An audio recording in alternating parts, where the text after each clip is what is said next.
I lied to my parents and let them think I was the problem just so my little sister wouldn't become their next target. They were yelling at her. Again, sametone. Same words. You're ungrateful. You're too sensitive. You're just like your sister. That last part made me freeze because I knew what that meant. It meant they were shifting focus from me to her. I walked into the room and said, "It was my fault." Everything stopped. My dad turned to me. "What do you mean?"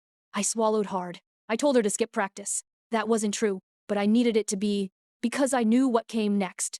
The pressure, the control, the constant criticism. I had lived it for years, and I wasn't gonna watch her go through it too. My mom crossed her arms. "So you're admitting it?" I nodded, even though my chest felt like it was collapsing.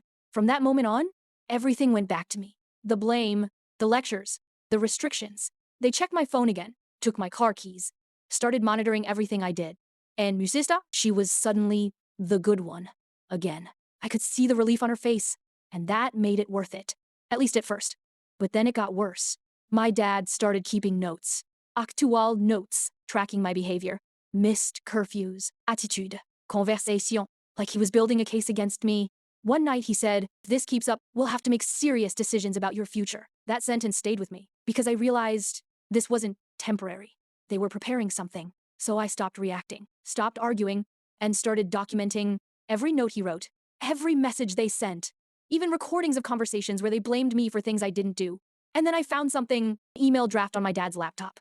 Open, unsent, to a school counselor, listing concerns about me, recommending intervention. My stomach dropped. They were about to escalate it. Make it official. Make it real. I didn't panic. I waited. For 2 weeks, I acted exactly how they expected. Quiet. Compliant, difficult, but manageable. And I requested a meeting with the counselor, not alone, with evidence, recordings, notes, message, a timeline showing everything, not just what they said about me, but why I said it, why I took the blame.